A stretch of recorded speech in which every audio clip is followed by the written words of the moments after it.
My thinking over the recent years, because I didn't used to think about this at all, my thinking over recent years is leaning towards the absence of free will for practically everything we think and do in our lives.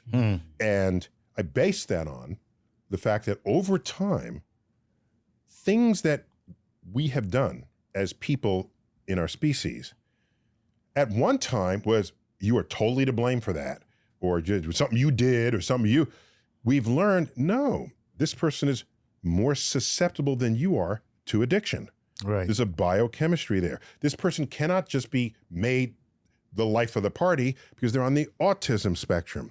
They don't control that in the way you might think they should, just because you're the life of the party. And the more I add up and explore the human condition, I'm forced to conclude that the direction we are headed is that we are all products of an absence of free will.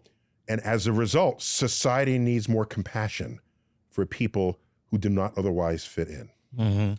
See, I have the exact opposite position in my own mind. I feel that it is because of the absence of free will that you see in most behavior, that it is that 1% of free will activity that moves us in the right direction, bends us toward compassion, takes the arc of history toward justice.